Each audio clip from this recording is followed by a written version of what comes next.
Hey, what's going on, guys? Vega here from FlareX Special Forces, and what you see behind me is a configuration. I was kind of testing the components and everything, but the configuration and the hardware that I have here is going to cost you around $400 or less. So this is how to build a gaming system for under $400. Unfortunately, it's not going to be able to play the highest settings AAA title games, but it'll be able to run the low-end games and do perfectly fine for the purpose that I built it, or that I'm intending to build it for. Now, this is going to be going to my sister, who needs a computer for productivity, being able to work, maybe stream some content like, Netflix, Twitch, Hulu, Amazon, all that good stuff.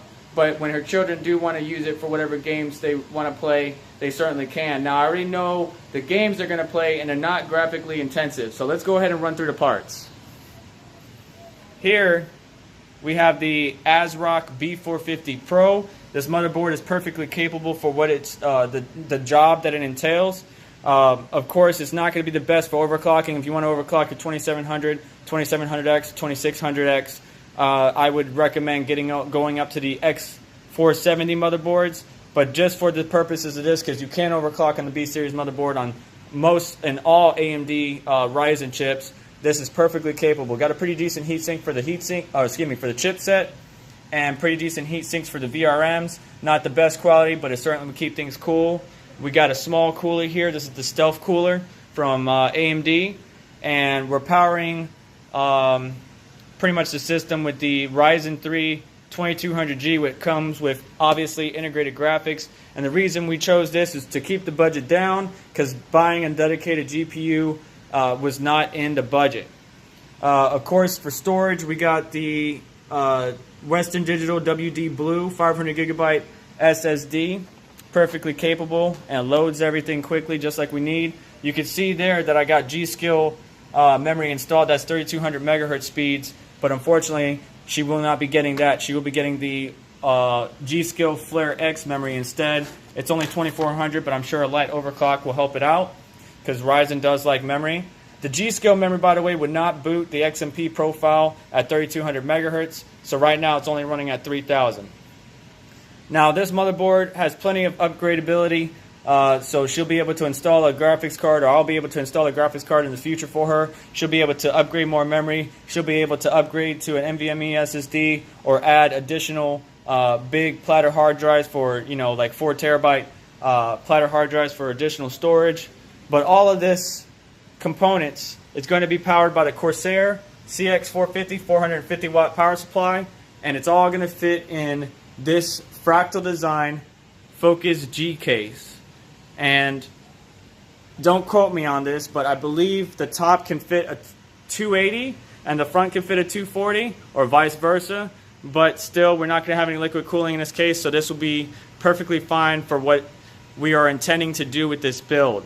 Now, she did want blue and black. I don't particularly like this case. Blue is one of my favorite colors, but as I said, it's going to work perfectly fine for what she needs it for. There's your front I/O, USB 3.0, and then it looks like a 2.0 in there.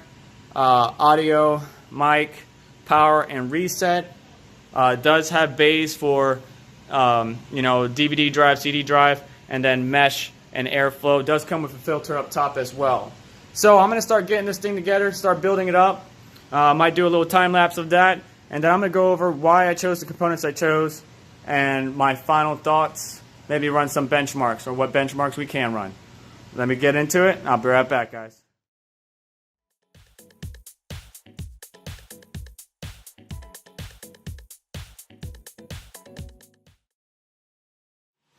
Alright, guys, everything's all installed, moved over. Cable management is as good as I'm going to get it in this type of case. We're going to go ahead and do a first boot. Might be a little bit of memory training, I believe.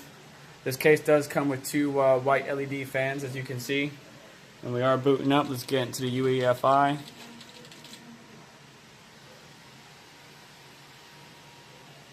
Oh, I missed the UEFI. I'll get it next time. Anyways, there's everything installed. Gotta shine some light in there for you. My lighting isn't all that good. But there's my cable management. Surprisingly, this case doesn't have too many zip tie off or tie-off points, which sucks. No power supply shroud. Does have 2 hard drive bays and 2 DVD or CD drive bays. Plenty of room, and I guess you could say significant airflow, especially up here for a radiator. About normal, AIO size. So I'm going to get this system going, benchmark. There is an air filter up top and an mesh air filter at the bottom here that you have to pull out towards the back. I'm going to get a fan mounted back here as well and connect it to that fan header and then do some benchmarks. Hey guys, so it's a new day and I actually had some time to spend with this $400 system and I'm actually quite impressed with it. I was able to play most games at reasonable quality settings, anywhere from 40 to 60 FPS. Now you won't be able to play every AAA title out there, but it will be able to get the job done. And I was able to get an overclock of 4.5 gigahertz. I wouldn't recommend that for 24/7 use, especially with the stock voltage. You might want to turn that down. The 2200G does go up to 1.4 volts, which I do not recommend. So I was able to back everything down to around 3.95 and around 1.376 volts on the CPU.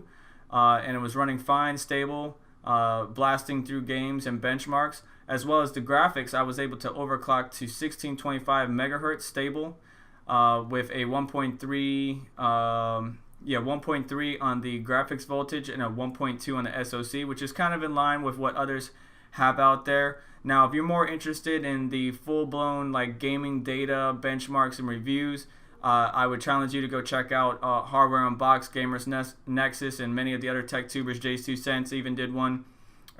Because they actually have some data. I won't be sharing any data with you. I just wanted to get the system up and running because this system's got to go over to my sister. So let's talk about primarily why I built this. Upgradability, period. Because if my sister needs more horsepower because the CPU is lacking, she can upgrade the CPU.